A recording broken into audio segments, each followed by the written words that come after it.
Here is a curious thing.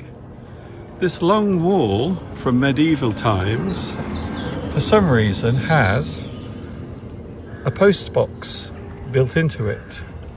I have no idea why this exists, but I find it somehow fascinating that there is a letterbox on an old medieval wall. So this wall must be around, well, maybe 1,000 years old.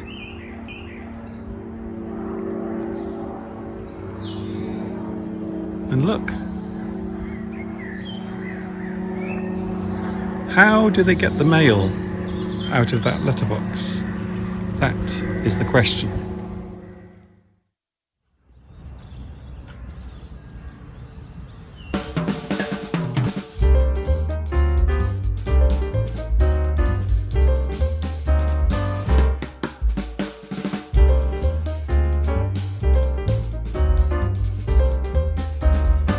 Welcome to today's live stream. I hope you are feeling well.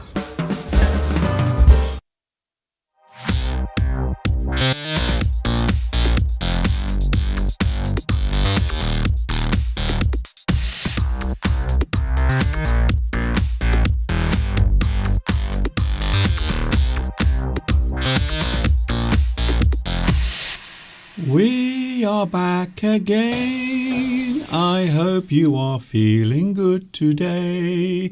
It is so nice to be with you once more live on YouTube. Yes, it's ever so nice. In fact, I would say it is a very enjoyable thing indeed. Hi everybody. This is Mr. Duncan in England. How are you today? Are you okay? I hope so. Are you happy? Are you feeling happy today? I hope you are feeling good. I hope everything in your life is okay.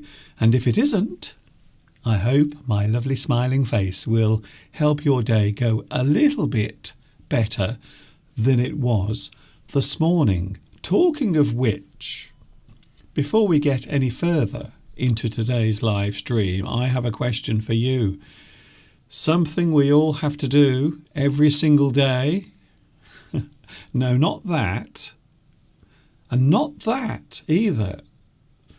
Waking up. Waking up in the morning. Some people find it very hard to wake up in the morning. Some people don't want to wake up too early, even though they have to. Even though they have to go to work, or maybe they have an important appointment that they must keep. Nobody really likes getting up in the morning. However, we must do it. Even me. On average, I normally get up at around about 8 o'clock in the morning. However, this morning, can you believe this? This morning I actually got up at 5 a.m. I came down here into my studio and I did a little bit of preparation for today's live stream. So I was up and about this morning at 5 a.m. and the weather was absolutely glorious. So that's one of the reasons why I got up early, because I couldn't resist. I could see the sunlight starting to come through the curtains of the bedroom. However, sometimes it is not easy to wake up. Sometimes we don't want to wake up in the morning. We want to stay in bed. We want to have a lovely lie in. It is that magic moment when you know that you don't have to go to work. So a lot of people at the weekend, they will spend their mornings in bed. Maybe they will have a cup of tea. Perhaps they will read the daily paper in bed. And then afterwards, maybe they will curl back up under the blankets or under the duvet for another hour or maybe 2 hours.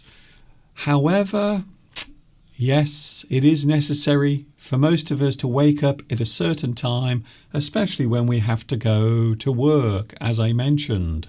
It is something we have to do in the morning. However, how do you normally wake up? How do you normally become aroused in the morning when you open your eyes and the new day is beginning. Some people use an alarm clock. Some people use some other form of alarm. Maybe they use their mobile phone. Maybe they get some music to play on their phone in the morning to wake them up. Maybe something nice and calming. Maybe a little bit of classical music.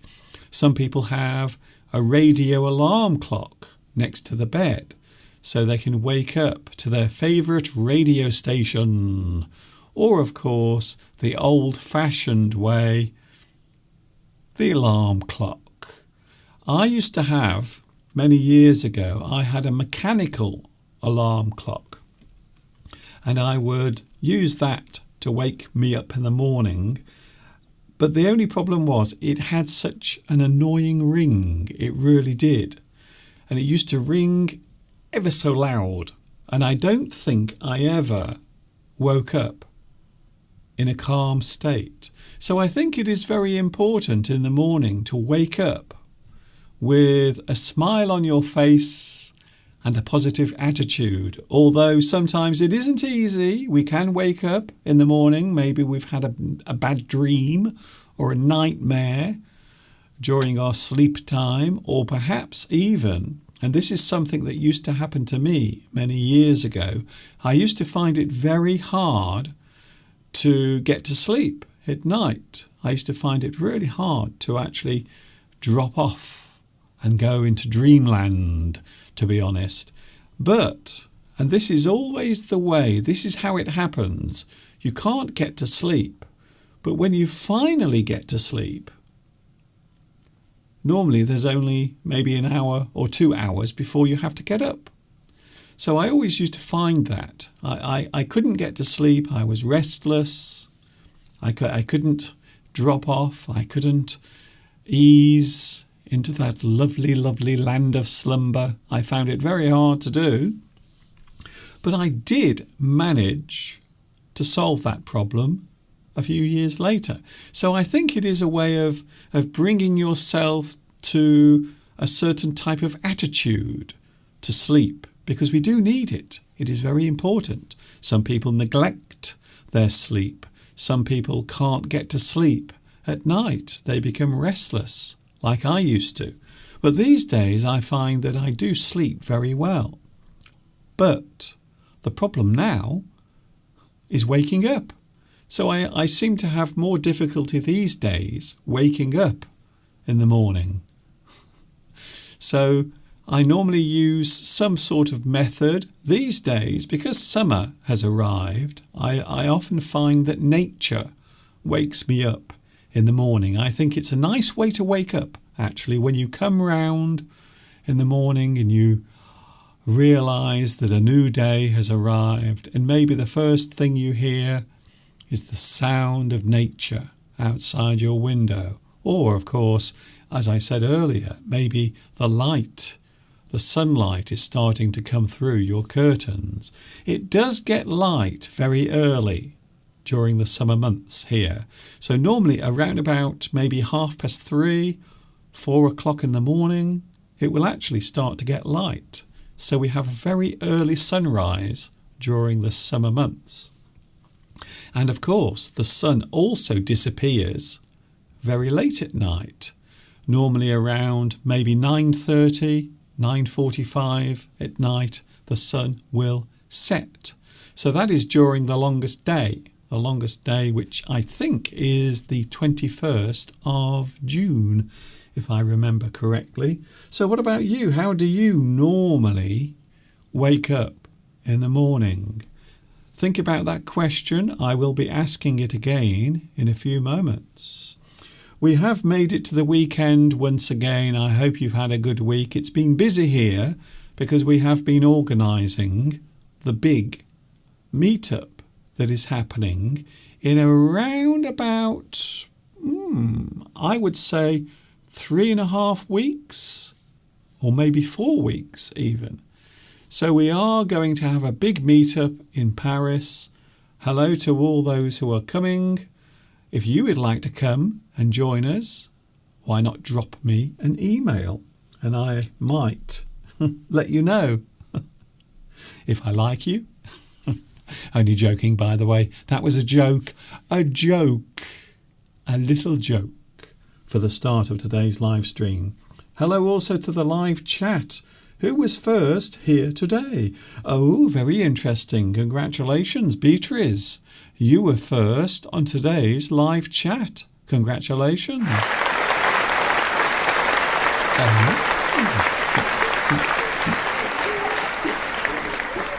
Very nice to see you here today. Beatrice, you are first. In second place, our former champion. Not this week. You are second this week, Vitas. In third place, we have Tomek. Hello, Tomek. I saw you yesterday on WhatsApp, causing chaos as usual. We also have Lilia, otherwise known as Intelligent. Hello to you, and nice to see you here. We have Olga, of course, many regular viewers here. Mosen is here as well. We also have Palmyra is here as well. Hello, Palmyra. Nice to see you as well. Did anyone watch the Eurovision Song Contest last night? A lot of people were getting very excited here because we really did think that because we were hosting the Eurovision Song Contest, we actually thought we might have a chance of winning. We didn't. We did not win. Sweden won. I haven't actually heard the song because between you and me, I know this might upset some people, but I don't really feel very interested in the Eurovision Song Contest, if I was honest with you. I used to watch it many years ago because it was a bit of fun, but now it's become so serious and so political. Originally, the Eurovision Song Contest was all about people having fun, having a nice time, getting together and having some fun songs. And then at the end of the contest, one country would win. And then the following year, the winning country would host the Eurovision Song Contest. However, these days it has become too political. It's just full of politics, so that there are always certain countries who will vote for their favourite nation. Whatever the song sounds like, even if the song is the worst song ever, certain countries will vote for that one particular place. So I have to say, I stopped watching the Eurovision Song Contest a few years ago when it started to become political. I didn't like it. I think they actually ruined it, to be honest. Even though I'm sure it was very spectacular and a lot of fun, and congratulations to Sweden, who will be the host of next year's Eurovision Song Contest. It's nice to see so many people here today. Yes, it is Sunday, of course, and we are back together again. So how do you wake up in the morning? Is there a method that you normally use when you wake up in the morning? Is there a way of waking up for you? Something special? Maybe you have a special way of waking up. Ooh. Of course, some people find that in the morning they are disturbed. They are woken up. I remember when I lived in China, because lots of people in China drive their cars like crazy people, they will often sound their horns. And quite often in the morning, the early morning, when people were setting off to work for their day, they would get in their cars and they would be just so noisy with their engines and their horns. And it always used to wake me up. So I did find that the traffic was quite annoying. It would often wake me up, even though I didn't actually always need to get up early, to be honest. So I think it is a thing that some people find easy to do and some people find hard to do. They don't want to get up. I remember when I used to work many years ago, I had to get up quite early in the morning and I always hated it. I hated it so much. I really did not enjoy it. Not one bit. Hello also to Florence. Hello Florence, nice to see you here as well on the live chat. Hello to you as well. Govind Patel, who says, it is now late in the evening in India. A big hello to India. It's nice to see you here today. Vitas says, if you don't go to bed, then you don't have to get up. That is true. So many years ago, I used to suffer from insomnia. Insomnia is something that you get when you can't sleep. Maybe you go to sleep and you have lots of things on your mind. You keep thinking about things. Maybe you lie in bed and you keep thinking about all the horrible things that have happened during the day. Or maybe you are worried about the following day. And sometimes it is hard to get to sleep. So it can be a problem. It can be a very big problem indeed, in fact. Hello also to Claudia. Hello, Claudia. What do you have? What do you have in your pot today? What are you cooking, Claudia? What is in your pot? Please let me know. We also have Richard here as well. Richard wakes up to the sound of the radio. I used to do that many years ago because we all have a favourite radio station, even though these days I don't really listen to the radio very much because most radio stations in this country are commercial radio stations. And to be honest with you, listening to the same commercials on the radio again and again, it drives you absolutely crazy. So these days I don't really listen to the radio very much, which is strange because when I was very young, I always dreamt of being a radio presenter. I wanted to be a famous DJ or maybe a famous radio presenter. I used to sit in the house when I was a child and pretend that I had my own show. A bit like now, really, when you think about it. So how do you normally wake up? Some people use nature, maybe the sound of the birds outside, maybe some other way. Please let me know during today's live chat. Other things we're talking about today, by the way, we are looking at words and phrases connected to being confused. If there's one thing that many people say these days, especially people of a certain age, like me, we often say, I don't understand the world around me these days. Everything seems so confusing. Modern times, the world in which we are living now, seems so confusing. I am dazed and confused. We will be talking about that actual subject later on as well. Today, of course, it is a special day if you are watching in Turkey, a big event taking place. It is the presidential election taking place today in Turkey, I believe, and a lot of people are talking about that. So if you are in Turkey watching at the moment, have you voted yet?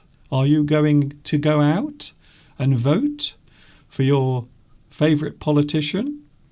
A lot of people seem to be predicting a big change this year in the way Turkey is actually run. So that will be very strange. If something happens there, we will have to wait and see what happens. So some people seem to think that there will be a big change taking place in Turkey as the votes are cast in the Turkish election. Govind says, when I get up early in the morning, I am normally back to sleep again. Does that mean when you wake up in the morning, you normally fall to sleep again? Because a lot of people do that. I used to do it a lot. I would wake up in the morning, even if I had an alarm clock nearby, I would sometimes wake up and I would press the button on top of the alarm clock. And then immediately I would go back to sleep. Apparently today in Brazil, it is Mother's Day in Brazil. Hello to all the mothers watching today in Brazil. It's nice to see you here, and I hope you are having a good day. Lilia says it makes perfect sense that so many of us are feeling confused these days. I am currently studying a discipline called sense making. Now I have a feeling this might be something to do with the way your brain or the way you become accustomed to maybe changes or things in the world or things in your environment, the things around you. Maybe cognitive, because that word cognitive is a word that is used a lot nowadays when we talk about a person's ability to make sense of the world around them, but also the way that they process information up here in their brains. So it is not surprising that some people find it very hard to cope with life these days. I have to say, sometimes there are days, and I will be honest with you, there are days when I really think the world has gone crazy. What do you think? So we are talking about confusion a little bit later on. Also, apparently, Italy. It is Mother's Day in Italy as well. So happy Mother's Day to Italy. Happy Mother's Day to Brazil. El Corey. Hello, El Corey. Nice to see you here today. El Corey says, often my biological clock will wake me up.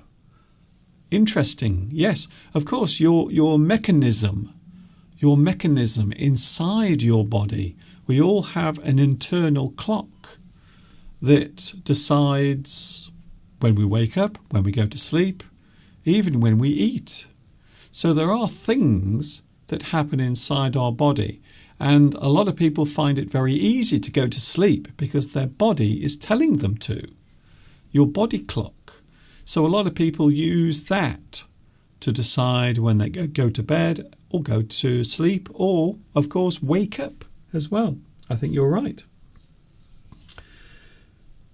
Sense making is about being able to detect all the ways information gets distorted and exploring if we can discover the truth. Well, I suppose that is quite a hot topic these days because a lot of people are talking about that, of course. They are talking about AI, artificial intelligence, and the way a lot of information is now fed.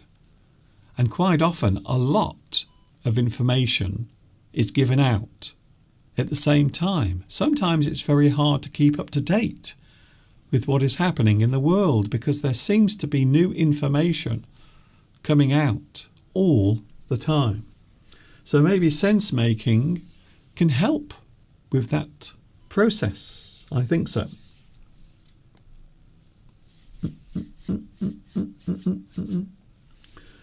Palmyra says, Tina Turner, the singer, Tina Turner, you're simply the best, better than all the rest. Apparently Tina Turner now lives in Switzerland. Is that true? I didn't know that. I thought she was still living in the United States. Interesting. Very interesting. Is it Mother's Day today? And happy Mother's Day in England. Is it really Mother's Day today? Have I missed Mother's Day? That's impossible. I don't think it's Mother's Day today. That was a few weeks ago. I'm pretty sure of it, in fact. In a few moments we have Mr. Steve. Mr. Steve will be joining us, but I couldn't resist showing you something I did the other day. I was out and about doing some filming the other day, and I will be honest with you. I was pointing my camera everywhere. I was filming the trees, filming the sky, filming other things that I will be revealing later in one of my video lessons. However, yesterday I was out and about with Mr. Steve doing some filming, as well as last week as well. Would you like to see this? Some beautiful sights of the summer that we are now enjoying here in England. And then after this, he will be here. Mr. Steve is on his way.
Isn't that wonderful? Some beautiful sights of, well, first of all, we had a walk yesterday, Mr. Steve and myself, and we really did enjoy ourselves, I have to say. It was rather nice, in fact. This is English Addict coming to you live from the birthplace of English, which just happens to be, oh my goodness, it's England.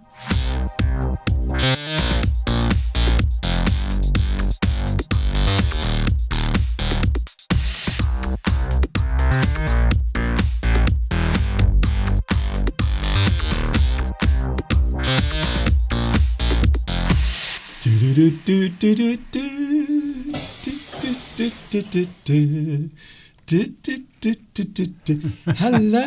everyone. He's here. He is back. Yes. You can't keep him away from my studio, especially on Sunday. Here he is. Hello, everyone. May I add my welcome to what Mr. Duncan will already have given to you. And we've got a slightly different layout, haven't we? I don't know if anyone's noticed yet. No one will notice because it's not on camera.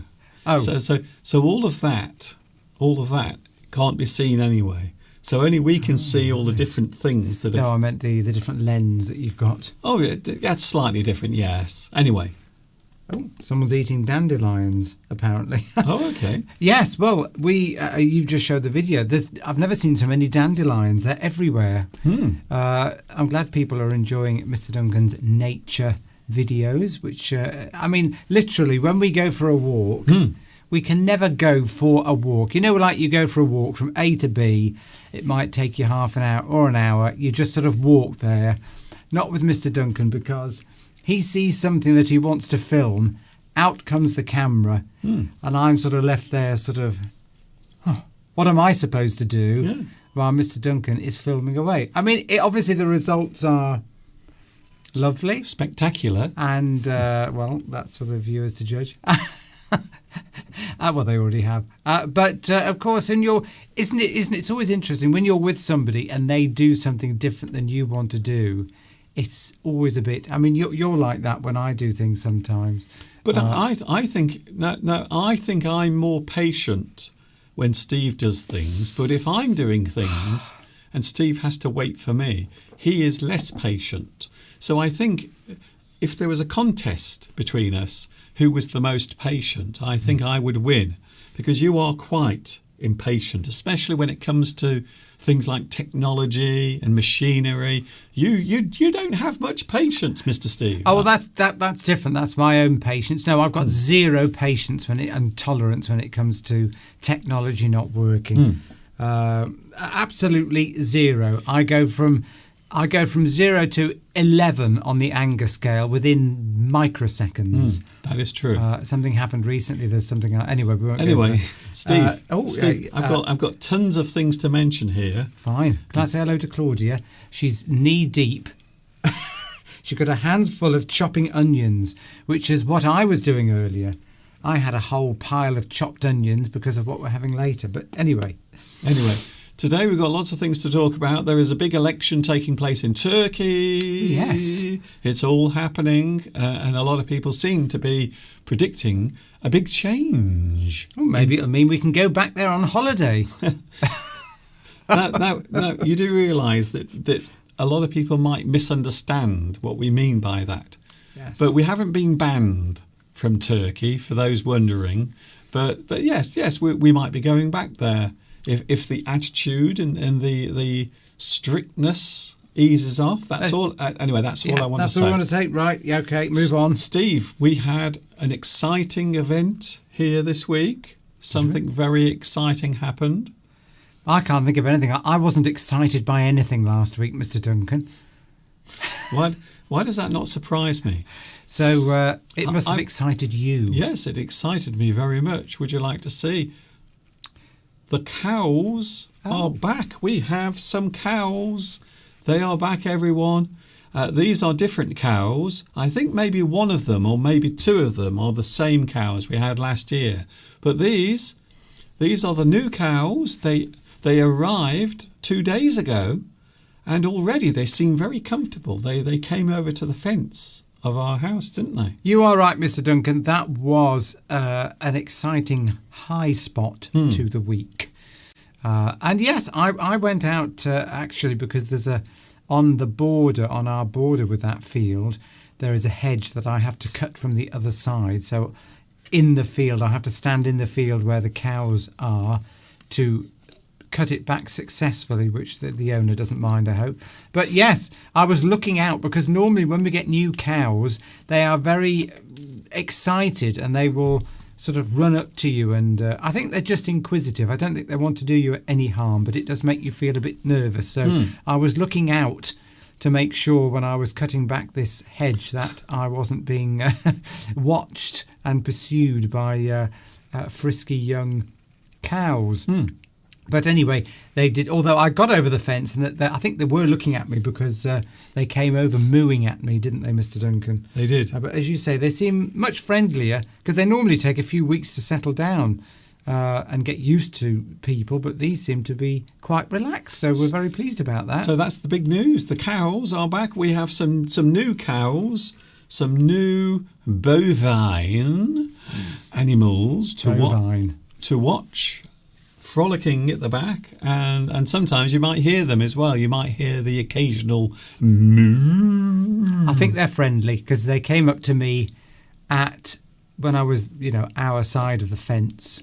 They came up to me, which they normally takes them weeks and weeks to get used to that. But they came straight up and they were looking at me. And in fact, they were inquisitive because they wanted to see what I'd done, because anything that looks like a plant that they could eat, they get excited about. So I was clipping off all these things off the bush, and they must have thought they could eat them, which they can't. So they were sniffing around. Talking of nature, there was also another little moment of nature that we discovered by accident as we were walking along the road. We came across a little birdie. A little tiny bird, this little chick. But I suppose I might actually have a little contest here, Steve. I might actually ask if anyone knows what this small bird is. So this is a chick that has come out of its nest, and it's having a little sleep there. It thinks it's still in the nest. But does anyone know what bird this is? A little baby bird, fresh from its nest. Now, we weren't sure if it was a bird that came out of the nest too early, because it does look rather small, and as you can see, it doesn't seem to want to be on camera. And it certainly isn't aware how dangerous it is. In fact, we found it in the middle of the road. Yes. Didn't we? And its parents were trying to feed it. So, does anyone know what this bird is? If you think you know the answer, give us. Well, you can send a message on the live chat if you want. If you want to, you don't have to, but if you want to, we like the live chat. We love the live chat.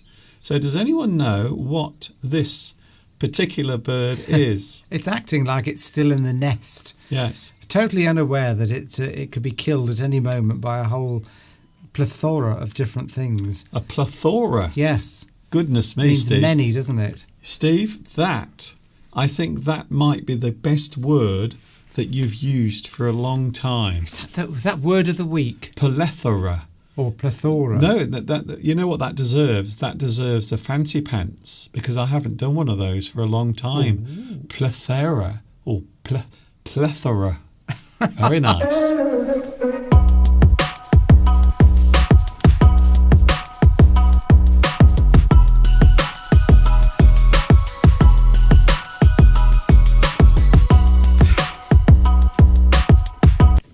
That's enough. That is enough, Mr. Duncan. That's enough. Yes. We can't have too much. Plethora. It means you've got a lot of something, doesn't it? Is that correct, Mr. Duncan? Yes, a large quantity of something. A lot of things. Maybe a choice of things as well. A large choice. Oh, what a plethora of food choices, you might say, or we might say, when we go down to breakfast in the hotel in Paris. Oh, a plethora, or a plethora of choices. A plethora of croissants. Even we're finding it difficult to pronounce. It's not an everyday word. I have to say, I'm going to say right now, all we've been talking about for the past 2 days is all the food we're going to eat when we're in Paris. Bread, meat, lots of garlic, of course.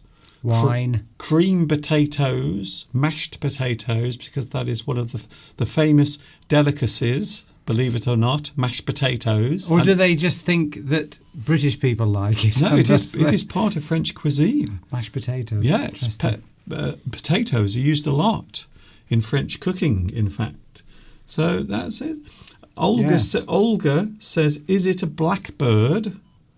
And Claudia asks, is it a sparrow? Well, it does look. I thought it was a sparrow. So with you on that one, Claudia. Have you still got your arms or your fingers in chopped onions?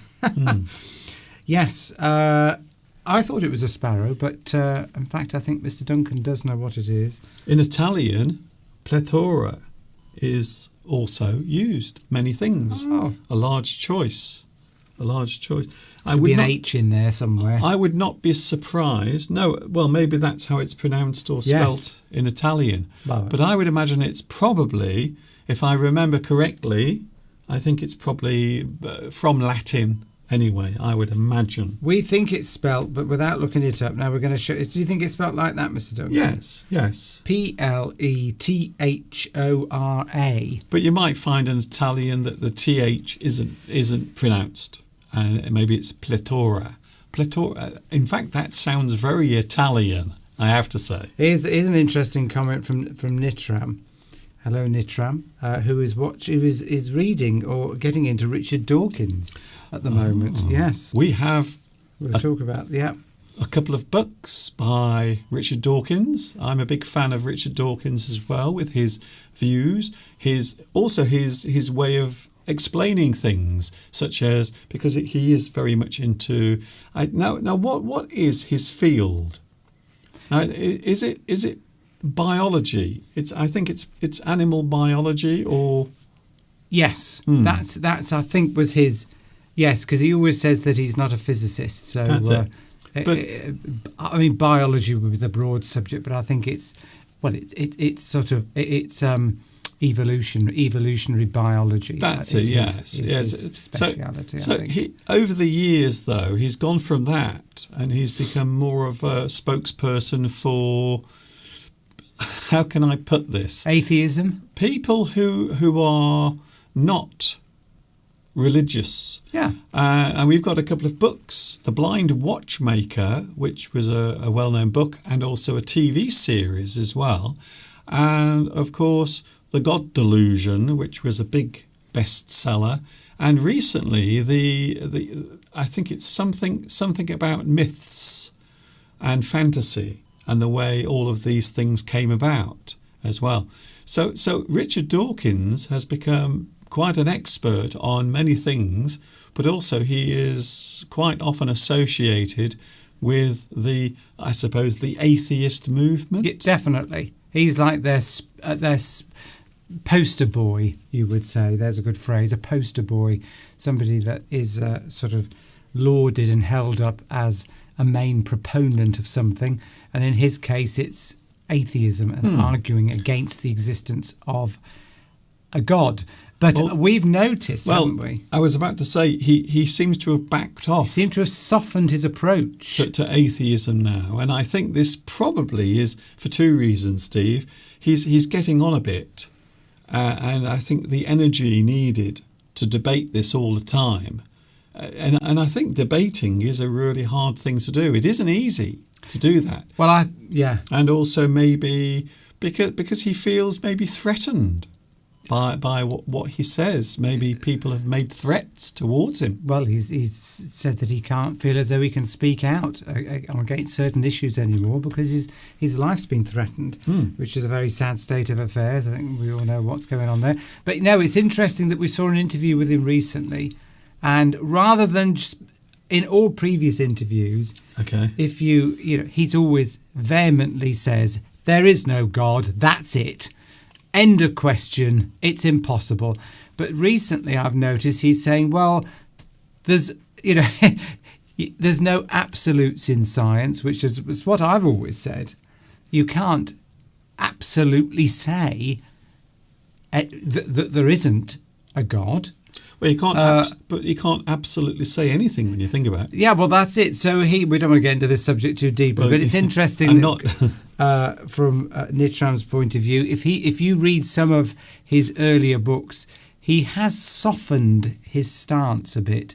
So he's sort of saying now is, well, that's what I think, but it doesn't necessarily mean it's true. Well, I think that's the thing I've just said. He's getting on. He's had a stroke. He's had a stroke as well. So maybe he's just softening his approach because it is quite stressful doing it. Or maybe he's softened his approach only from the public perspective because he's very worried about death threats and things like that Yes. from certain religions. Anyway, oh dear, But Steve. yeah, anyway, Nitram Okay, was Steve. saying, Nitram made an interesting comment about Turkey, and so has Tom as well. Tom Rocks, hello Tom. Yes, I saw has that. Said there's no restrictions going to Turkey, which we know there isn't. No, there isn't. There aren't restrictions. I think a lot of people are going to miss the point. This almost relates to what we were just talking about, to be honest.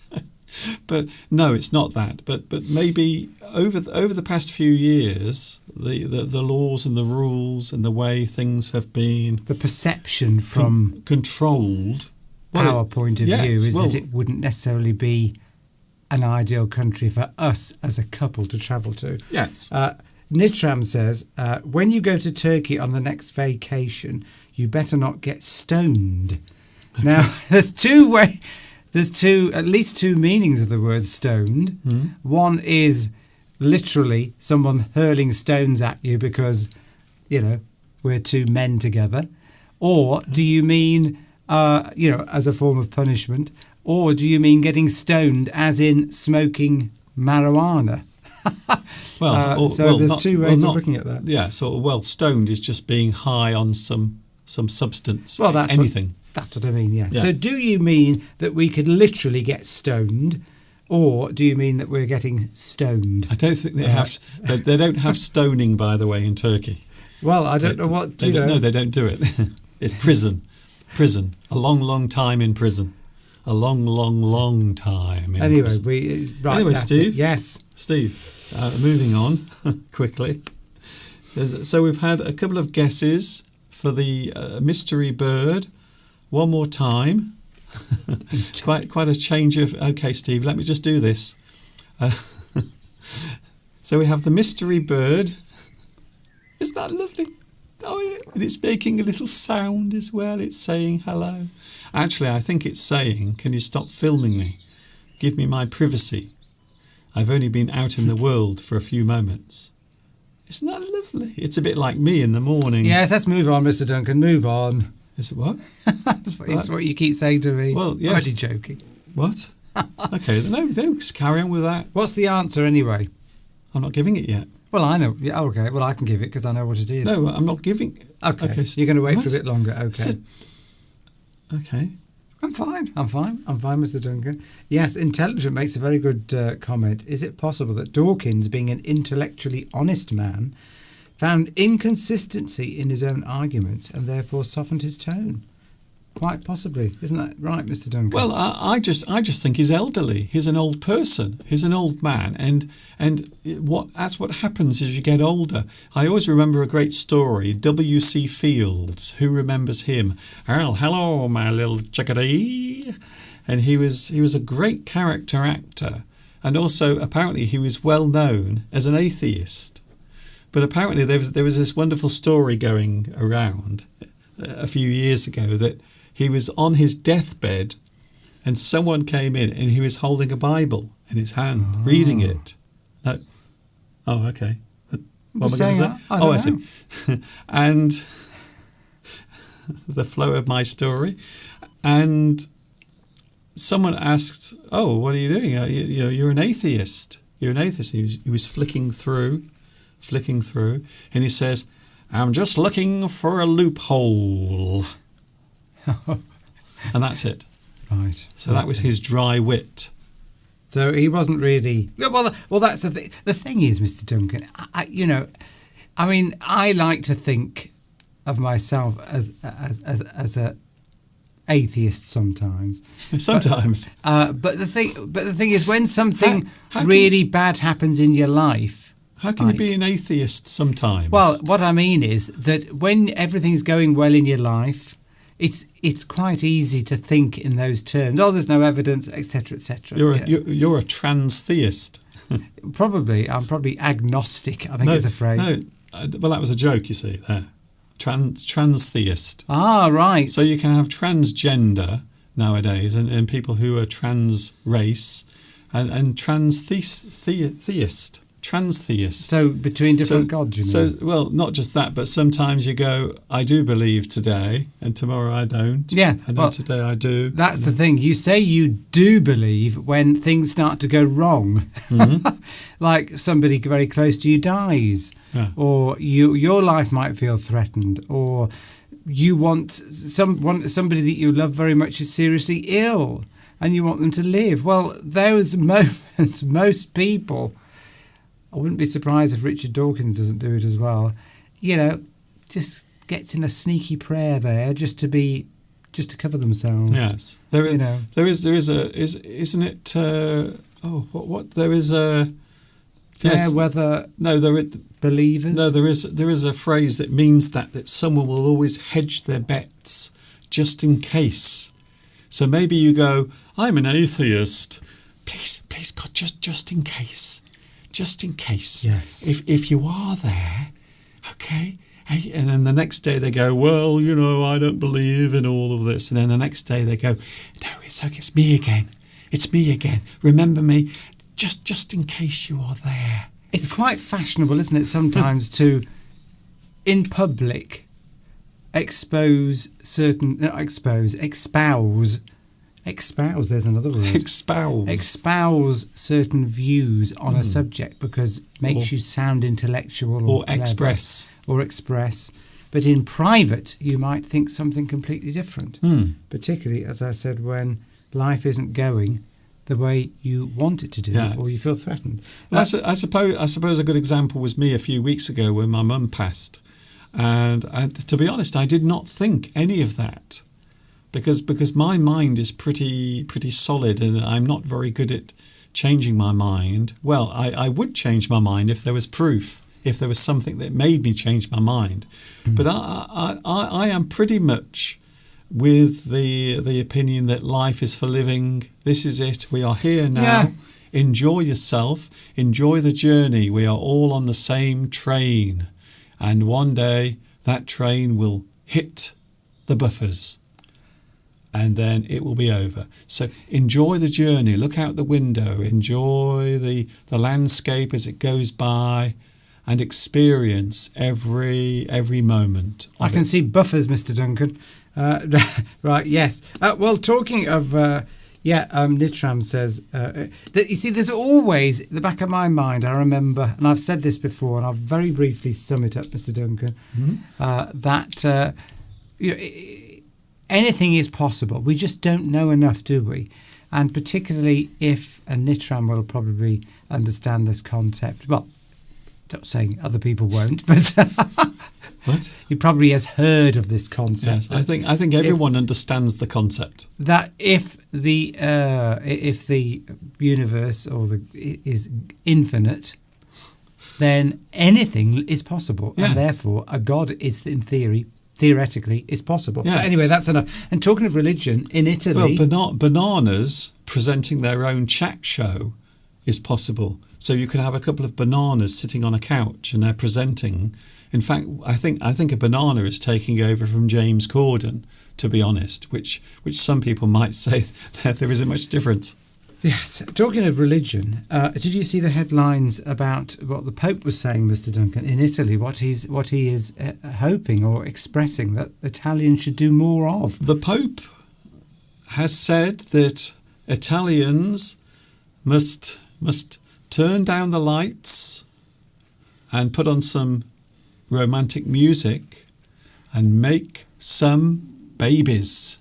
Make babies. Make more babies. They need more babies. Get rid of those prophylactics and those birth control pills. Are you from the 1950s? Pop out some. Well, I didn't want to say the actual word, and pop out some babies. Yes. Lots of them, because they do seem to. Anyway, we won't go into that, but they do seem to think there's a bit of a crisis coming in terms of not enough young people being born. Not enough young people. I mean, I just think it's rubbish because it'll just correct itself in the long term. Well, eventually we'll all be robots anyway. That's true. We'll all be robots, so don't worry about it. I don't worry. So to be honest with you, we'll all be robots with our heads in large green jam jars, walking around like this. So don't worry about it. Nature balances itself out. It'll all be okay. If there's too many elderly people, at some point they'll die and people will have babies and it'll all correct itself. I'm just waiting for the machines to rise and then everything will be fine. The only reason they talk about it is because it's going to cost a lot of money to pay pensions for elderly people. So this is the main driver behind everything. But wanting more young people. That is confusing though, Steve, because if there are lots of elderly people, how does having more young people help the elderly people? Well, because it's the young people working that pay the pensions for the elderly through taxes. Yes, but a person doesn't work until they're about 20, 21. You've got to wait at least 21 years for that to come through. Well, yeah, but then they've got 40 years of working and paying taxes, paying for retired people's pensions. So if you don't have... This is what's going on in France at the moment. This is part of the problem. We're trying to raise the retirement age, is what Macron's trying to do, because he can see in the future... That is not the problem, by the way. Well, let me explain, Mr. Duncan. They don't like him. Well, I know they don't like him. They want him gone. I think most French people probably can see that they can't afford to keep retiring at 64. Anyway. Because there are too many elderly people and not enough young people to pay for them when they get older. Okay. Sorry, what is the point of all this now? I can't remember. I'm just talking. God, we were talking about demographics, weren't we? Yes. Well, actually, we were talking about Italians being asked to produce more children. But I think a lot of religions do this. Talking of religion again. So Catholics, the Catholic religion literally says, come on, we want you to pop out as many babies as you can, which is why quite often Catholic families are normally very large. So it is a good way of having more people who are following your religion. Same with Islam. Yes. So many religions do that. They say, come on, more babies. 5, 10, because it means 20. It means that they can be a dominant religion, because you can't, when you've got more people, you're going to be, dominant over another religion. That was what I was going for. Exactly. Yeah, but I still don't agree with this issue of having more babies, because all it's doing, because the elderly people are still going to live longer anyway. So if you're having more babies, it's just going to increase the population, which is not what you want. That's what I just said. I said that to you, didn't I? I said, elderly, if you live to 99 or 103 and lots of young people are coming along, if you were on a boat and that was happening, the boat would pretty quickly sink to the bottom of the ocean. So I'm not sure what the problem seems to be, and I hate to say this, I'm ever so sorry about this, if you're watching now on a Sunday, but I think people are just living too long. I think it's the other end of the scale that might be the problem, even though I do wish everyone watching a long and healthy life. But from the actual demographics, from that point of view, maybe there is a shortage of young people, but also a lot of people are living longer. Well, yeah. And I think that is also the balance that is tipping over. In Asia, Japan, shortage of young people. China, there is a massive shortage of people under a certain age, and they're doing the same thing. They've actually got rid of some of the laws that prohibit having more than one child. So they're doing the same thing. Come on, everyone. Come on. Get naked. Well, the only reason is it's all linked to money and the economy. It's the only reason, because in theory, if you realise, if you're in your 20s or 30s now, and you think, well, I'm going to retire in 30 years' time, you don't worry about what the state's going to do for you with their pension. Just build up your own little private pension pot. If you save a bit every month for 30 or 40 years, you'll have plenty. Yes. And you don't have to save much over that period of time. That's what government should be saying. But of course, what they want to do is compete with each other in their economies. Different countries are trying to compete with each other, which is why China wants more young people. They've got enough people, but they want more young people so they can compete with America. Steve's been watching too many YouTube YouTube videos. Well, again. why not? Yeah, these Americans ranting. No, it's nothing. I don't do that, Mr. Duncan. This is What? fairly level-headed stuff. Level-headed debate, Mr. What's Duncan. that? Is that your secret sign? You're not a member of the Illuminati, are you? Yes. You're not a stonemason. What? Yeah. Well. Yeah. Yes. What are we talking about now, Mr. Duncan? Because Well, we're still talking about the same thing we were just talking about. the Pope, or the identity of that bird on the video. Well, we have the bird coming back now. Don't be awkward today. I'm being Steve. awkward, Mr. Duncan. I'm just being. This does not a smooth show make. By the Well- way, anyway, this bird, the bird we showed earlier that we found the other night, we stumbled across, didn't we? We found it. Now we think maybe it has escaped from the nest too soon, because it still looks as if it can't fly, and all it wants to do is sleep. And we saw its parents trying to feed it desperately, so we do know which type of bird it is. It is a robin. It's a robin. It's a little robin, a baby robin. And unfortunately, I'm not sure what happened to it, because I went to have a look to see if I could find it anywhere, and I didn't. I couldn't find it. So there is a chance that it might not be around anymore. Let's just say. Yeah, exactly. Because we saw its parents feeding it, and obviously, the red breast doesn't come until the bird is older. I don't know. I think do they have to be a few months old before the red breast appears? That's it. They shed their feathers, and then the other feathers come through later. Yes, you're right, Mosen. The topic of religion is sensitive. It is. But hopefully we're giving a balanced view. Well, it's all encompassing. A balanced view. We're not exposing. We're not espousing our particular views. We're giving both sides and blah, blah, blah. Blah, blah, blah. The blah, blah, blah bit was the most interesting bit. Because well, it's an interesting topic, and it's not something Anyway, right. Anyway, what? You've got a lot to do, Mr. Duncan. I do, yes, and, as I keep we'll saying. get on with it then. Yes, I am now trying to. I'm joking. Okay, Steve, let me just present for a while. I can smell. And then you can definitely come back and say something. So we have the cows at the back, we have the bird that has now been identified, and we are playing fill in the blanks. Oh! A little. He's so excited today.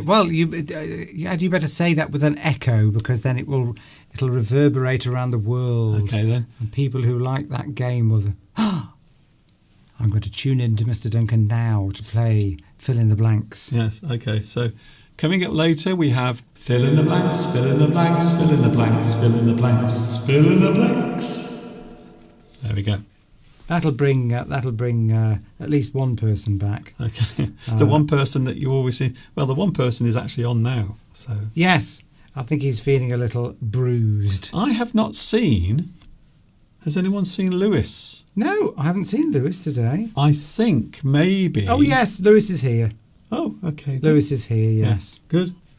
Can I say hello to Luis Mendez?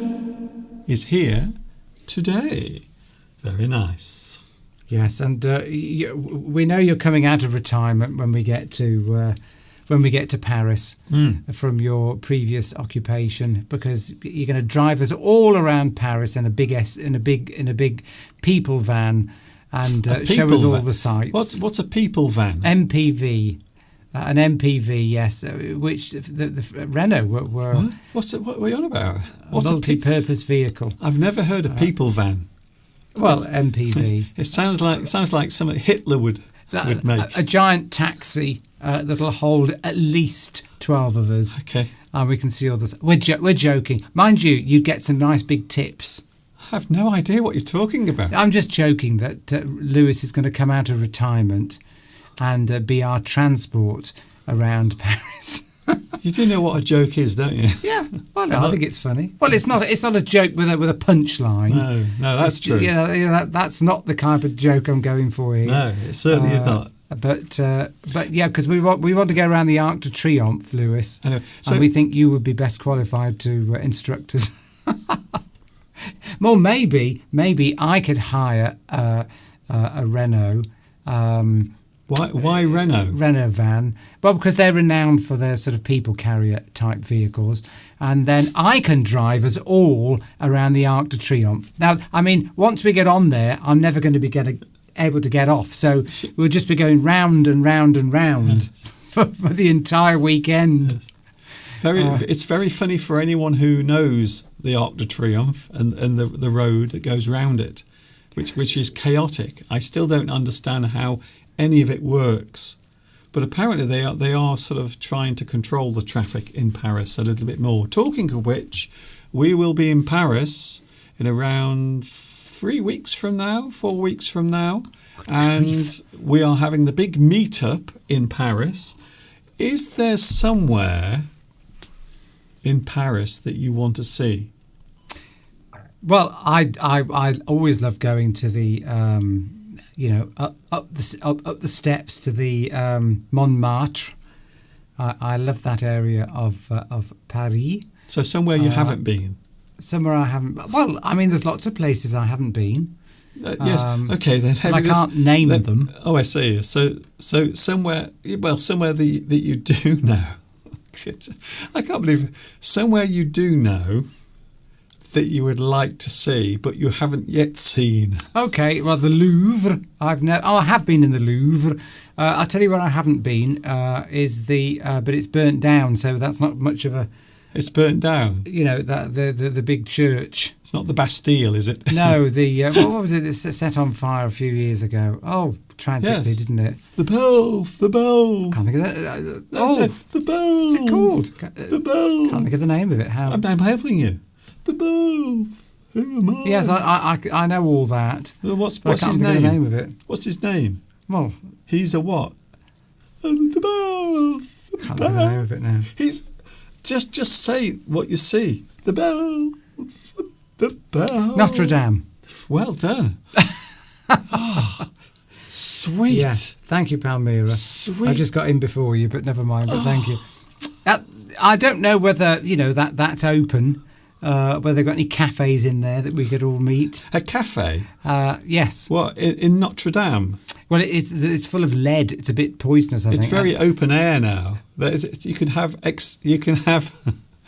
go al fresco in Notre Dame. No, actually, I believe they've put the roof on it now. Oh, I think they're building it. They're putting a big escalator up the front and putting little lights all over it, like they did with the Eiffel Tower. I think that everyone got lead poisoning in Paris because of the amount of lead that went into the atmosphere with the burning that took place. But anyway, yes. So we have got to find somewhere where we can all meet. Yes. Anyway, wait there, Steve, because I haven't finished talking about what I was talking about. So you want to go to see Notre Dame. I want to go and see the underground catacombs. Do you know of them? Never heard of them, no. The underground catacombs of Paris are incredibly famous. What, is this like the sewers, is it? It's not the sewers, no. It's an underground. Well, as I said, it's the catacombs, lots of caves, but it is lined with skulls and bones of the dead. I really want to go down there and have a look. It's one of the most famous tourist attractions in Paris. Yeah, besides the Eiffel, you have the Eiffel Tower, you have the Louvre, and then you have the underground skull and bones catacombs. Champs-Élysées, yeah, that probably is an ideal place to meet. We've got to coordinate on that and find somewhere that's willing to take us all at the same time, because we think there's about 10 of us going, but we're not sure if anyone's bringing anybody with them. So we're not quite sure of that yet. So aren't you a bit alarmed? Aren't you slightly alarmed that there is a place that you can go into underground in Paris there is a network of catacombs full of bones and skulls of dead people. That doesn't sound like an ideal place for, our little meet-up, because it sounds, I'd like to... like to be above ground. I'm fascinated by it. Well, we can go and visit it, but I don't think it's an ideal place for all of us to meet. Well, no, because it's I wasn't going to say let's meet in the skull. Oh, let's meet in the catacombs. Yes, let's meet with the bones and the skulls. I don't think that's a very Come to romantic Rome, place. says Francesca. Yes, yeah, exactly. But So we've got to find somewhere, and it would be the Eiffel Tower. Yes, that would be a great place to meet. What? Can we just be a bit more original? I know, but everybody knows it. No, I'm just trying to make a point again. Can I just say I would like to be a little bit more original with the place where we meet, the Eiffel Tower. Why don't we meet somewhere else? Like, I don't know, one of the other parks. There is the Invalids Park. But what we've got to be careful of is if we don't know what the weather's going to be like. Well, is there an indoors area near the Eiffel Tower? Because we can't shelter underneath the Eiffel Tower. The Tocadero, if I pronounced that correctly. Yes, that's spring light between the Eiffel Tower and Lena Bridge. Yes, there are lots of parks and lots of places to go. I hope. So that sounds like a good idea. I'm going to write that down because we need to probably. Is that like Lewis? Is that like a sort of a restaurant or a cafe or something like that? Is it? No. What? It's a cultural area. What, and then you have the park. You have the park of the Invalids as well, which is I'm glad you know. Which is the war and the military museum as well. And apparently that's spectacular as well, even though a lot of people don't like it. Right. Well, anyway, we can talk about that another time. You can go and see Napoleon's tomb. He's on show in a giant. It looks like a big wooden bathtub, but it isn't. But it's Napoleon's tomb. Yeah. Yeah. Beatrice says there's lots of cafes around that area. That would be good because we don't know where we're all staying, and it would be a good place for us all, a big landmark we meet, and then we can always go somewhere else afterwards. Yeah. So everyone look for the Eiffel Tower. If you can see the Eiffel Tower, that's where we'll be. I'm going to write that back. Tocadero, between the Eiffel Tower and Lena Bridge. Right, I'm going to look that up, Lewis. Okay. I'm sure this is very boring for the 98% of people who are not meeting us in Paris. But we will be doing a live stream. Somebody asked that. Yes, Giovanni Rivetti. I love saying that. I love saying Italian words, even if I don't pronounce them correctly. Can we do a live session when we're in France? Well, that is exactly what we intend to do, isn't it, yes, Mr. Duncan? At least once or twice. At least twice. So there will be at least 2 live streams whilst we're there. So that's not a problem. That is not even open for debate. We are definitely doing it. Anything else to talk about that? We can talk about it on the WhatsApp group. Because most of I'm sorry that we're excluding you if you're not meeting us in Paris. Very sorry We've about got another couple of suggestions. Anyway, wow. Steve, we can do that on the. Yes, I'm just writing it down because I won't be able to carry. No, you carry on. You don't have to, Welcome to watching Mr. Steve Wright. So, if you would like to join in with this, we have the fill in the blanks, but now we are going to get onto a subject because we have to.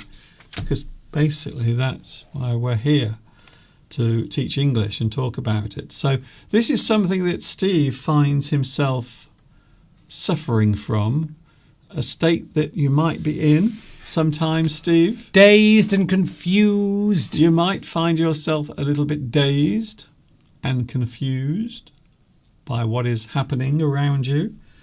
And there are many words and phrases we can use and express to show that thing, including, well, we have dazed. I love this word, by the way, dazed, because it sort of sounds like the feeling that you have when you are dazed.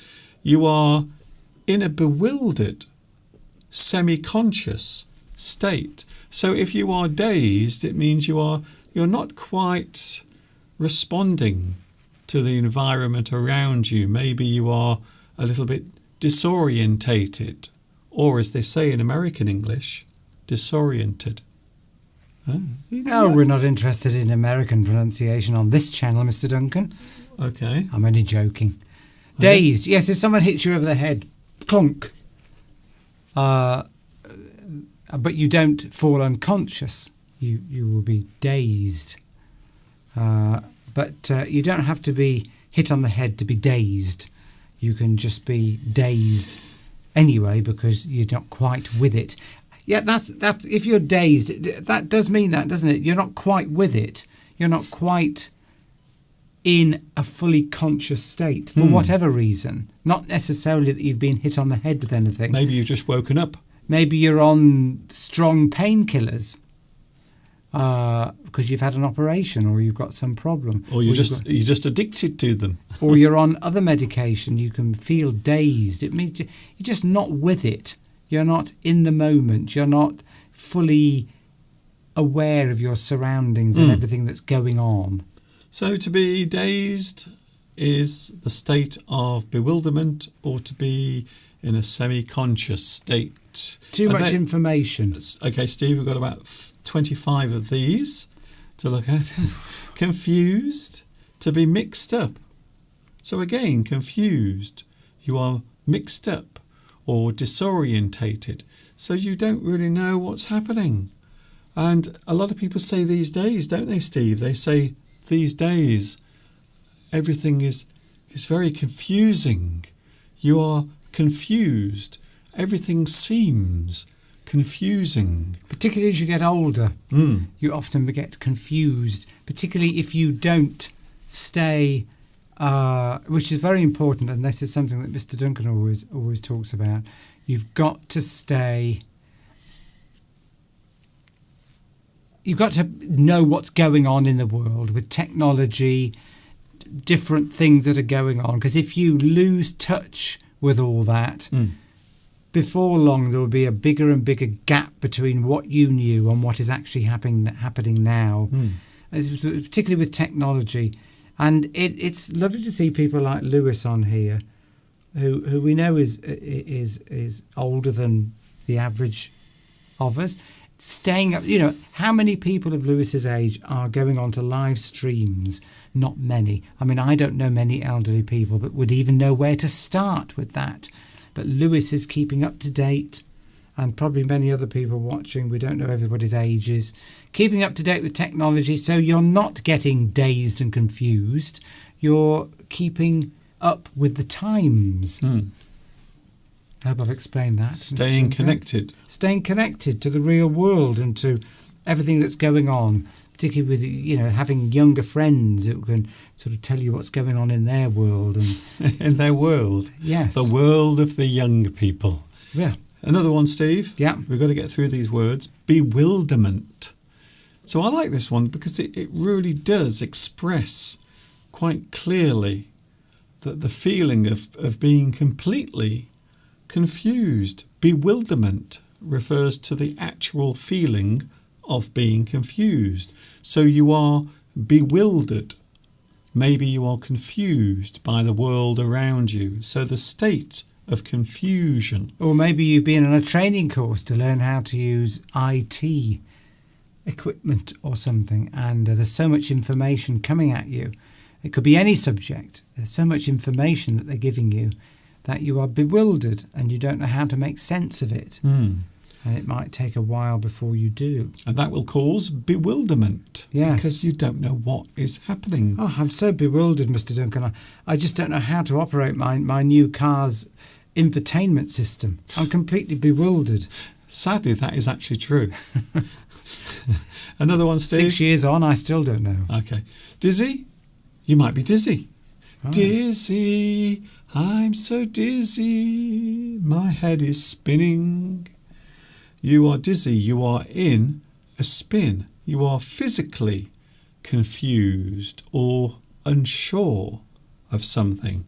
So to be dizzy, maybe if someone spins you around on your office chair 1,000 times and then you try to stand up, you will be dizzy. That's physically dizzy. Yes. That's a physical thing. If somebody spins you round and round and round, or you go on the dodgems, or you go on a fairground ride, and that's physically dizzy. You know. Oh, I think you mean the waltzers. Something like that. The waltzers. I wonder.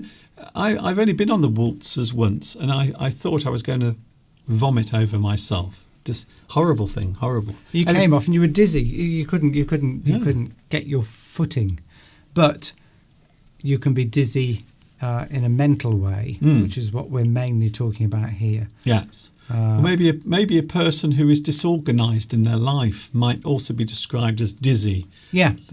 Our new secretary, she keeps forgetting all of the messages. She's a little bit dizzy. That's it. She's not, or he. Or he, of course. He is a little bit dizzy. Or they. Or they. Or they are a little bit dizzy. Yes. Or it is a little bit dizzy if they identify as an animal. Yes, and yes, a person can be described as dizzy. Oh, he's very dizzy.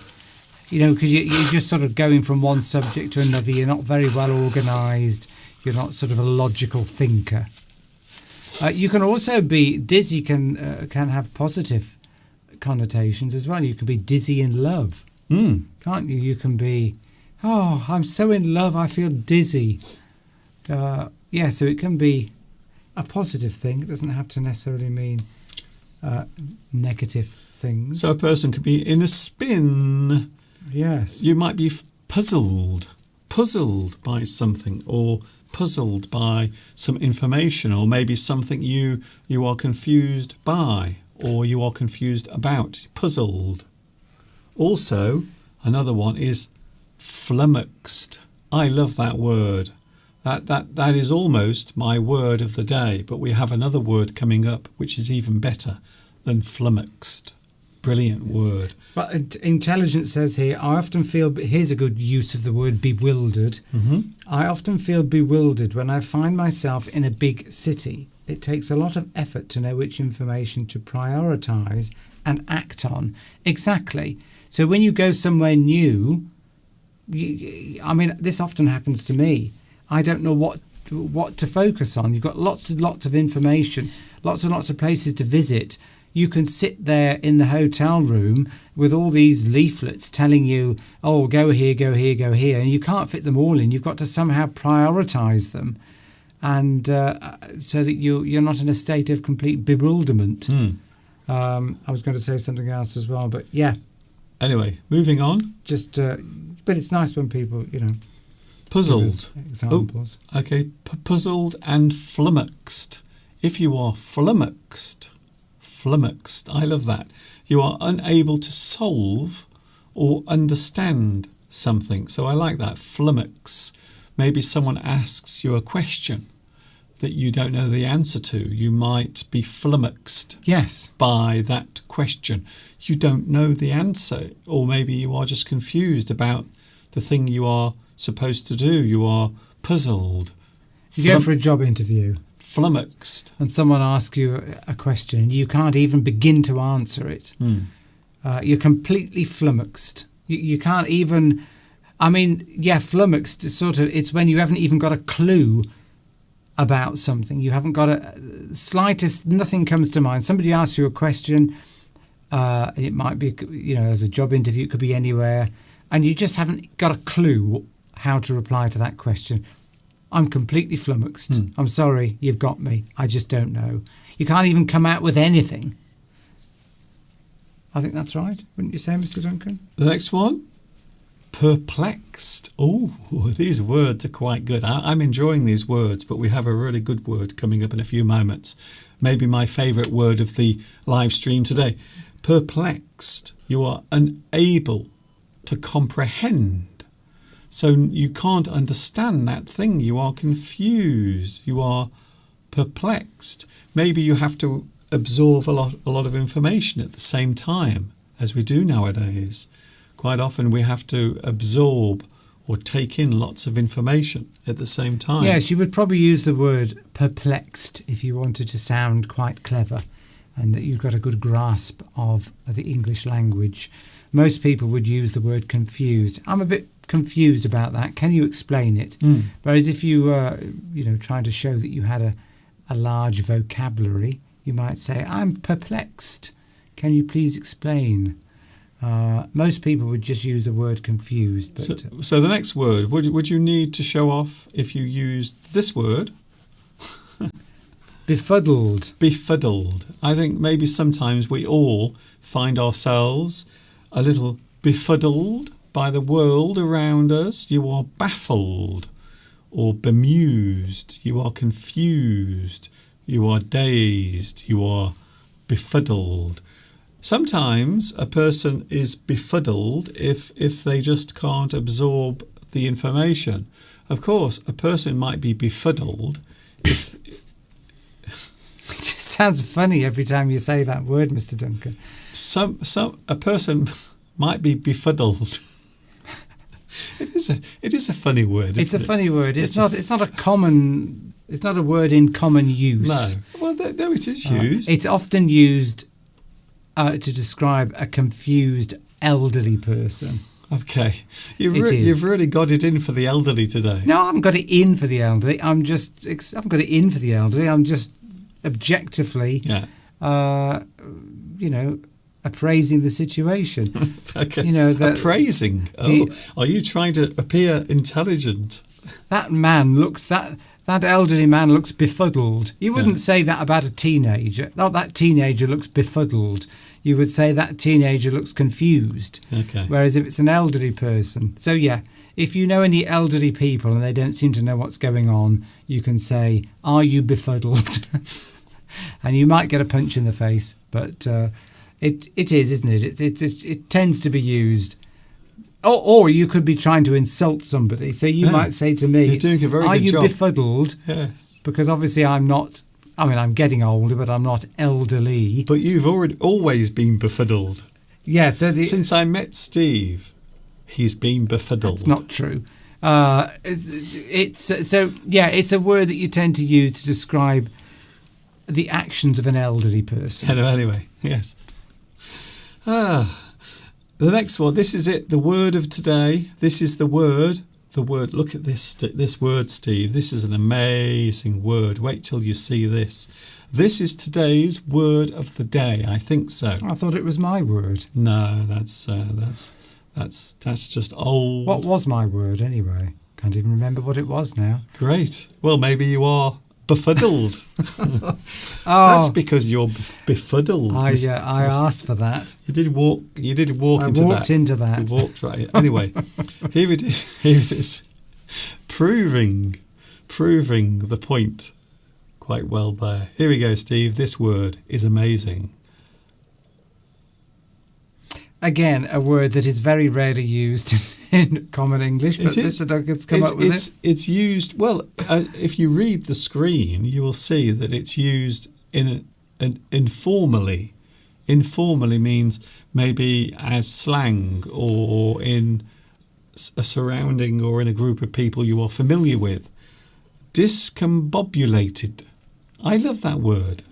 You are a little bit discombobulated. Is a word that I've never used. No, well, I can believe that because it's more than 3 syllables. Discombobulated. Discombobulated. Isn't that great? So I think that is better than befuddled. Befuddled and discombobulated. Great words today. Just stick to confused. I think that's probably the simplest solution that would apply in most situations. Yeah. But if you wanted to appear clever and like you've come from the last century, use the word discombobulated. Is it used a lot then, Mr. This Duncan? is modern slang. This is modern. Yes, I've never discombobulated. Yes, it's a bit like saying so. It's a bit like saying gizmo when you're talking about technology. That I've bought a new gizmo. Discombobulated means to be confused. It is used informally when a person wants to express, maybe in an amusing way, that they are confused. Here we go. Lost. A person is lost. They might be lost. They might be thrown off track. Maybe they are distracted by something. If you ever try to present a live stream with Mr. Steve, you'll know what that feels like. When I'm talking and Mr. Steve wants to say something as well because he's so excited. So obviously the normal use of the word lost would be, I'm in Paris. You go to ask somebody, where's the Eiffel Tower? I'm completely lost. How can you not know where the Eiffel Tower is? I know, but if you were literally, you don't know where you are physically. Yeah. I mean, that person should not be out in public, to be honest, if they can't find the Eiffel Tower. I know, but I was just using that as a funny example. But you can be lost, for example, if you're watching a film. I often say this to Mr. Duncan.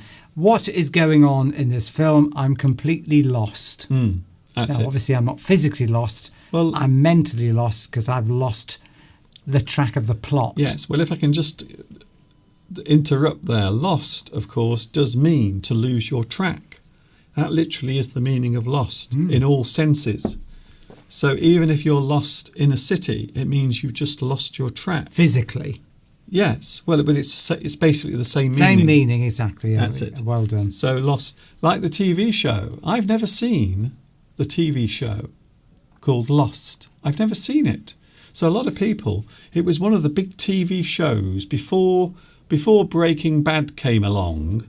There was Lost, and a lot of people were talking about that show. But we didn't see that, did we? Never watched it. An airplane crashes on a strange desert island, and then lots and lots of adventures take place. Do they end up eating each other? That's what always happens in plane crashes. I don't know. I've never seen. People survive. I've never seen it. They always end up eating each other. I think there was a little bit of maybe science fiction or something odd or something unusual happening, but I've never seen it. Well, I'll have to see that. That's before Breaking Bad. It's one of those first big shows that came along. Well, sure, we can make use of the medias that we've got, Mr. Duncan. Okay. Anyway, to have a look at that. if ever there was a word that sometimes sums up Mr. Steve's life, maybe disorganised. No, that's the complete opposite.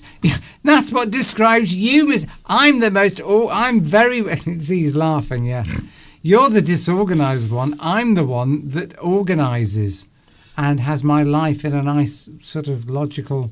I'm a person. Well, I think. I don't sweat the small stuff. Well, that's easy. But anyway, right. It's disorganised, in a state of disarray and confusion. A lot of people live their lives like that. They live in a disorganised way. Maybe in their office, maybe their desk is very untidy, like my desk. My desk often looks very untidy. You know what they say? A disorganised desk environment or a disorganised house means a disorganised mind.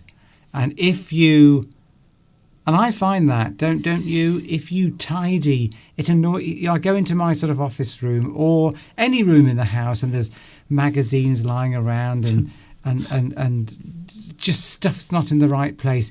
If you get rid of the junk, clear it all out, clear your desk, get it all neat and tidy, and suddenly your brain suddenly feels free somehow. It's almost like the two work together. If the room is disorganised, you mentally become disorganised. But if you change the physical environment around you, and it becomes organised and neat and tidy, somehow your brain also becomes organised and neat and tidy. It always fascinates me that how physical actions can have an impact on your mental perception of things. What went wrong with you then? Intelligent will probably be able to enlighten us on that. Here we go then. We've got 3 more and then we can move on to the fill in the blanks. Yes. Coming up soon. Fill in the blanks. You are unable to grasp something. I like this because you can use it physically or literally, or of course you can use it in your mind as a concept. So if you don't grasp something, it means you can't understand it. Someone is explaining something to you, but you can't grasp what they are saying. You can't understand what they're saying.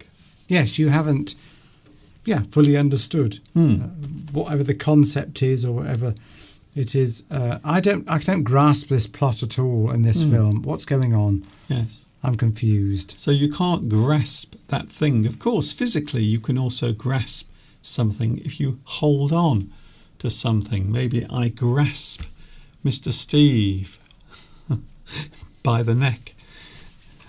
I don't understand the youth of today. This is something Mr. Steve says a lot. He doesn't understand. I never say that. He doesn't understand young people with their hip hop. Nobody understands young people With their hip hop and their skateboards. Parents don't understand their children. And their Nintendos. I saw an interview with somebody quite well. I can't remember who they were, media sort of person. Oh. And they were in their early 20s, and they said they don't understand young teenagers now. So even when you get into your 20s, you've already lost touch with what's going on. So that's interesting, isn't it? Moving on, and we have instructions. So this is something that happens a lot these days when you buy something. Maybe you buy it and it arrives, and maybe you have to build it yourself, maybe a piece of furniture, something like that. Or maybe you might find that the instructions are very complicated and they are confusing. The instructions might be confusing. They cause confusion. And finally, Steve. This is me. This is just me. This is Steve. Now I was very unfair to you earlier. You always are. For which I apologise. But this is Mr. Steve. Too many choices, too many options will create confusion. Sometimes you have to come up with a decision. You have to make your mind up. You go to a restaurant and there's a huge menu, lots of pages. What on earth? So many things that you probably would like to try, but you don't know which one. You get confused because there's too many choices on the menu. That's one example. Buying a car, there's so many different options that you could tick. Which ones should you go for? Or maybe, I think a food menu is very good. It's a good example of that. You have to choose something. And I hate it when you have to choose something under pressure. So you're sitting in the restaurant and everyone else is ordering their food.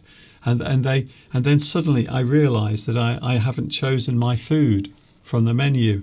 And I'm looking and I'm so confused. And the more you worry about it, the more confused you become. Yes. By the menu. So that is something I sometimes suffer from. You might say it's a type of social anxiety. Yes, yeah, exactly. You know, I go out to a pub or a club, and there are so many handsome men that want to talk to me and know me, and I get very confused as to which one to pick. I'm only joking. No, off you go. You can go now. Okay, we've done you. Boing. By the way, very quickly before we go on to the fill in the blanks, there was only one thing that really caught me recently on the live chat, and that's Saturino's mention of her V12 5-litre Testarossa. I've got a couple of those. I've got a couple of Testarossos. Is it in Rosso Red, which I think is the... that's a Testarossa. Yes, it's a Ferrari. Is it in Rosso Red? I'm hoping it is. You seem unsure. For a second there, I doubted whether it was a Ferrari, but it is. Testarossa is a Ferrari. Yes. It's a very 80s car, isn't it? The Testarossa. You don't want to get hit in the Testarossos. No, very 80s. I'm sure. What was that? What was that popular show in the 80s or 90s? And he always wore jackets with it rolled up. Yeah. There were two men, and they were very trendy. And are you talking about Crockett and Tubbs? I think I am. Crockett and Tubbs, otherwise known as rolling their sleeves up. Miami Vice. Didn't they used to go around Miami? I presume that's where they were, in a Testarossa. Do you think so? Do you think Miami Vice may have been set in Miami? So, yeah, maybe not. Is it? I think it's Rosso Red, isn't it? That famous Italian sort of blood red colour. That'd be quite handy though, wouldn't it? Having your car in blood red, because if you hit someone, you could just drive off, and they said, "Oh, my car's fine. Yes, it's fine. Look, there's no blood on my car." I mean, it's really the only colour you should have if you have a Ferrari. Okay. Blue is nice. I saw a lot of people like I mean, silver's a popular colour now, but a Ferrari in silver. I mean, I'm sorry, you've just wasted all that money. If you're going to buy a Ferrari, yes, you don't want it in silver because everyone knows it's a Ferrari. You're already showing off. You don't need to try and, I'll have it in silver because I don't want to show off too much. You've already got a Ferrari. Just get it in red. Anyway, right. Yes, silver's for saloon cars. Apparently, Testarossa means redhead. Right. Yes. So the actual Rossa, I suppose it's similar to rose. You see, that's where the word rose probably comes from, because they are also red. Anyway, it's excitement. What's time. the difference between grasp and grab? No, we're not doing that. But what is the difference?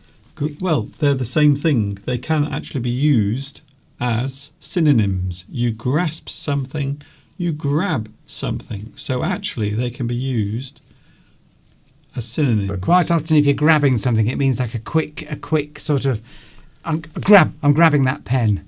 That's, you're grasping it. Yes. I'm grasping that pen. But if you were to hold that pen, hold that pen. Go on, and I'm gonna grab it off you.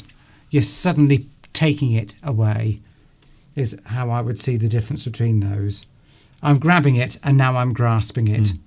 Can you see? Good. Lewis is off. Great, Lewis. Lovely to see you here, and we'll see you, soon. Yes, on the next live stream. And, here we go, Steve. It's time to do the thing that we do, and we do it very well. It's time to play. Fill in the blanks, fill in the blanks, dun dun, fill in the blanks, fill in the blanks, dun dun, fill in the blanks, fill in the blanks, fill in the blanks, fill in the blanks, fill in the blanks. Now, there's one thing we don't want to do, and that's confuse anyone with fill in the blanks. Yes.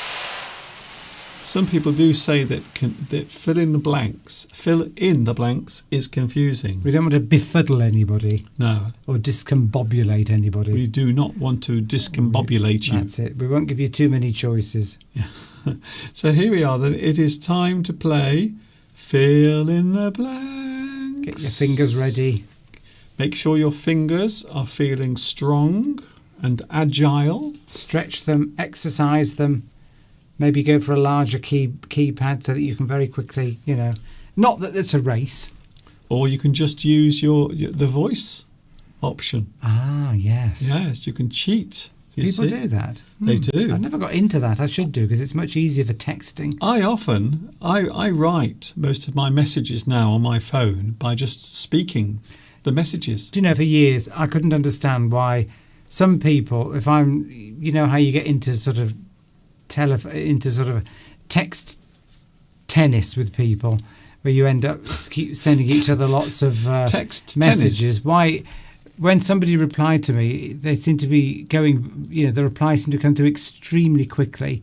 And I used to say, how can you type that quickly? And then one day I found out they weren't typing at all. They were just dictating it into their phone. But I've still not got into that. Like 95% of the world does. I know. I'm just out of touch, Mr. Duncan. You are befuddled. I'm all confused. Yes. I'm old. I'm confused. Befuddled. Right. Here we go then. Anyway, time to fill in the blanks. Take a look at the sentence. If you think you can put some words into that sentence to make a sentence, then please feel free to fill in the blanks. Here it is. I'm confused. Oh, Mr. Duncan. What do I do? No. I'm completely thrown. There's another phrase that you could use for being confused. Anyway, I'm completely thrown by this. We've done that. You don't understand. Here we go. Fill in the blanks. I will something a something by something. So this seems to this seems to hint that maybe something is going to happen, or something is required, something is needed. I will something a something by something. Grammar. That's what you've got to think of Yes. when you play fill in the blanks. Grammar. Is it grammatically correct? If it isn't, don't tell us, because we will tell you off. Okay. I'm only joking. Well, although we will correct you Yes. and embarrass you in front of everybody else on the live stream. I'm joking. Well, I'll do it in a nice, gentle way. Okay. So shall we move on, Steve? Yeah, well, there we go. So I'll if just you wait for think suggestions. you know the answer, I will something a something by something. Here we go. We've already got... no, I've got to be careful what I say. I don't want to upset anyone. Take bag someone. Francesca, I will take a bag by someone. No, not quite grammatically correct. You might take a bag for someone, or you might take a bag to someone. Or from someone if you're a thief. But yes, you wouldn't take a bag by someone. No. That's not grammatically correct. I think what you're trying to say there is that, yeah, not quite sure, but it's not quite right. Valeria, I will get a job by myself. That's good. Yes, I will get a job by myself. I will do it by myself on my own. I will use my own initiative to get a job. I will buy a car by cash. I will buy a car with cash is what would be grammatically correct. Yes.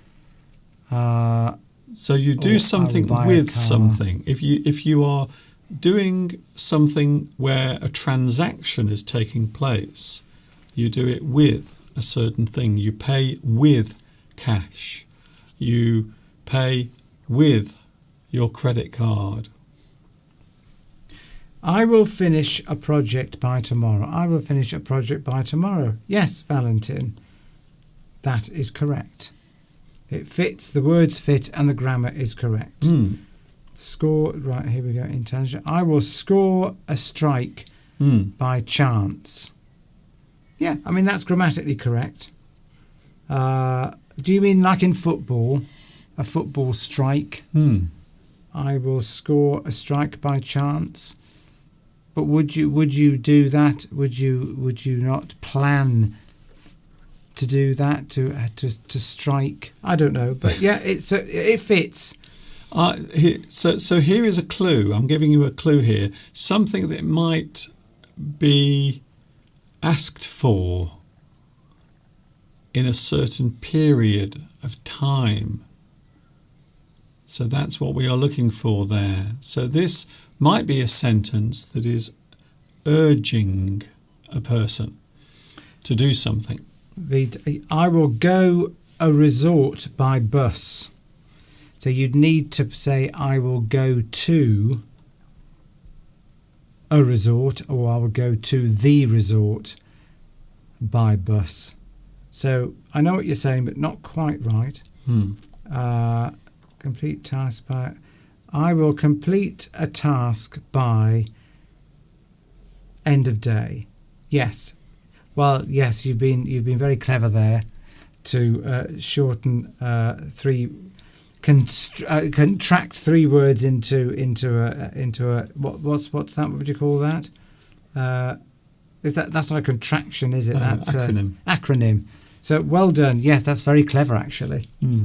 By end of day, because often you use these shortened versions of phrases. It's not an acronym. It's an initialization. Initialization. Yes. So anyway, I'll give you the good. answer to this one, because I think this is actually... I will build a house by myself, says Yes. Carmen. Well done. That's correct. That fits. Yes. I will paint a painting by myself. Hmm. Well, yeah, I will. You might create a painting by yourself. Or I will paint by myself. Hmm. Well, that doesn't fit in, does it? No. I will create a painting I by will myself. kick. That would be correct, you see. I will create or I will produce a painting by myself. You are going to work alone. Anyway, here we go, Kick Steve. the bucket, Steve, by the way. got to move on?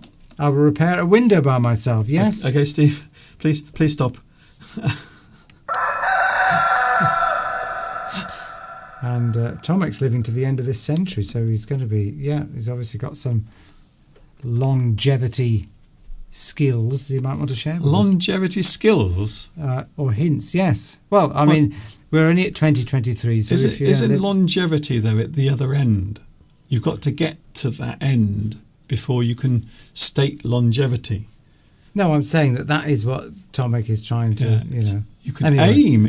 aim for longevity, but to actually acquire longevity, you must already be alive for a long time.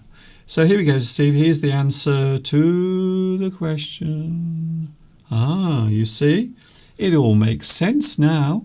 I mean, a lot of them made sense, but this is your particular one. That's it. Well, I was saying that it was something that was required, something that you are pressurizing a person to do. I will need a decision by tomorrow. So you are giving someone a very short period of time to do something, to make a decision, to make a choice. I will need a decision by tomorrow. Which puts, yes, Claudia's tired from chopping all those onions. She's off to bed. I hope there were no tears. From the onions, yes. Yes, that's what I was suggesting there. Here we go then, Steve. Here we go again. Here's another one. This might be easy, it might be hard. Oh, is it something for us to something your something? Now again, Mr. Duncan will have a suggestion, but there may be others, because you're all very clever. And what we love is fill in the blanks is that you often come up with words that fit the blanks, that make sense in a sentence. And it might be different to Mr. Duncan's, because this is the beauty of filling the blanks. It is the beauty. There isn't just necessarily one correct answer. There is a suggestion for Mr. Duncan. Yes. But you may come up with your own. There may be another, there may be three, there may be a million. Is it something for us to something your something? So maybe something you are planning, maybe something you are arranging, you see? What was that? What was what? Strange noise. Is it one of your lights overheating? No, I don't know, Steve. Just joking. Is it possible for us to get your number? You see? Beatrice. Yes, that's a good one. Is it possible for us to get your number? Well done. Very good. Very good grammar there. Is Yeah. it possible? Is it possible for us to get your number? Is it reasonable for us to use your resources? Yeah, that works. If that's what you want to ask, Yes. that is grammatically correct. Is it good for us to prepare your meal? Is it good, or maybe is it okay for us? Is it okay for us to prepare your meal, or to arrange your meal, or to cook your meal? Is it okay? The words fit, but if that's what you want to say, you'd be better off having a slightly different sentence. That would be something like, "Can I make a meal for you?" So you're trying to use. I can see what you're trying to do there, but if that is what you want to do, if you want to make a meal for somebody or prepare a meal for somebody, then you would just say, "Can I make a meal for you?" Probably it fits, but Is it possible for us to use your car, says Valentin, or borrow your car, says Carmen? Yeah, that's it. Borrow, yeah, use or borrow. Is it possible for us to use or borrow your vehicle? Yes, because I want to go on a rally. Yes, maybe something you are borrowing for a short period of time. Saturino, is it possible for us to borrow your 5-litre V12 Testarossa? The answer would probably be no. And I wouldn't blame you. So I will give you the answer because we are coming towards the end of the show. It's almost time to say Is it possible for us to pay your debt? Well, the answer is yes, and I'll send the figures to you, Giovanni, and you can do that for me. Thank you. The answer to this one, my answer. So this is what Your suggestion. My suggestion is this. This is my suggestion. Is it necessary for us to invite your colleagues? So maybe you are asking if something is necessary. Do we have to do that? Maybe you don't like your wife's work colleagues. Maybe you hate them. Maybe they're really annoying. You're having a party. Is it necessary for us to invite your parents? Okay. There's a good one. You might not want your partner's parents there. Yeah, or the in-laws. Is it necessary for us to invite? You're having a wedding. Is it necessary for us to invite your work friends? Yeah, or your friends, or your colleagues, ex-lover. What? Yeah. Is it necessary for us to invite your ex? Your fancy man. Yes, there we go. So that's thank you for. Or Tomek says, is it appropriate for us to kick your dog? Stroke, maybe. Maybe you could stroke their dog. Give it a stroke. Yeah, we won't get into dogs. Yeah. That's it, Steve. Is it a good idea for us to visit your country? Yeah. Good. That's a good one. That SCJU. Okay, good. That's it. It's time to go. We are completely out of time. We've been here for 2 hours. Well, okay. I've been here for 2 hours. And I've put in 2 hours of talking in an hour and a half. Yeah, you are able to squeeze a lot of words into what you say. We must have more time for the... See, we get so carried away talking about various subjects and Mr. Duncan's main subject, which was being confused this week, that we don't leave enough time for the fill in the blanks. Maybe we can do lots of those in Paris. Maybe we can fill in lots of blanks, mainly around what you're all like. What? What do you mean? I'm joking. I don't even fill know. in the blanks about people's lives. Okay. What are their lives like? What do you look like? There's one blank filled in. Yes. What do you do for a living? There's another one.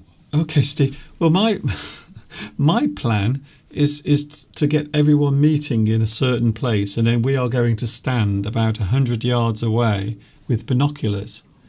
And if we don't like the look of you, we're going to just run off. We're going to come in disguise, aren't we? Okay. We're going to be in disguise. I'm going to wear a wig. Mr. Duncan won't be wearing a hat. And we will say we're all going to meet in this one place and we're going to look from a distance just to see if we like the look of you. Yeah, basically what I just said then. If we don't, we'll be off. Yeah, so we're going to look at you first. If we don't like the look of you, if you all look a bit weird and odd, we're gone. And we're on the next plane out of France. And if you all start fighting very quickly, yeah, because we know that there are certain personalities. Yeah. Anyway, Steve. No, it's all fun. It's all fun. I'm just laughing. I'm just laughing. Are you laughing? Yes. That's a very strange laugh you've got there. No, I'm just having a bit of fun. That's all. Good. But yes, we've all got to be tolerant of each other, and get on, which I'm sure we will. Why are you saying this? I think we're pretty sure that we're all tolerant of each other. We wouldn't be flying hundreds or thousands of miles to meet each other if we had any doubts. This is the thing, Francesca. We don't know what you look like. Well, we know what some of you look like. But anyway, right. Anyway, you know what we look like, so it will be easy to find us. Yes. Just look for people that look like this. I just hope that security is good in Paris and at airports and for where people are coming, because we don't want you bringing any weapons. What? You know, but I'm just joking. I'm just joking. We You're don't want any joking violence. about. I'm going to have to. You're joking about terrorism. I'm going to wear some kind of body armour, I think, when we all meet up in Paris, just in case, you know. Well, this is a plot to meet up with us. Oh my God! All right. I was going to say that they might go for a headshot, but it wouldn't make any difference with you. Thanks a lot, Mr. Duncan. Right, bye-bye, everyone. We're going together. And on that insult... Okay, Steve, do you remember what we do at the end? We go together. Okay. Okay, just explaining the format of the show. Here we go then, Steve. We're going. See you next Sunday together. And, of course, I am with you on Wednesday as well, with a little live stream on Wednesday. I hope you will join me then. This is Mr. Duncan and... Mr. Steve, saying thank you very much for watching. See you again soon. Take care of yourself. Have a good week.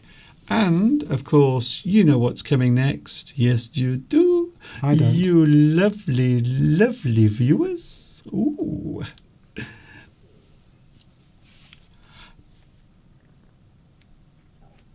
Ready? Yes. Ta-ta for now.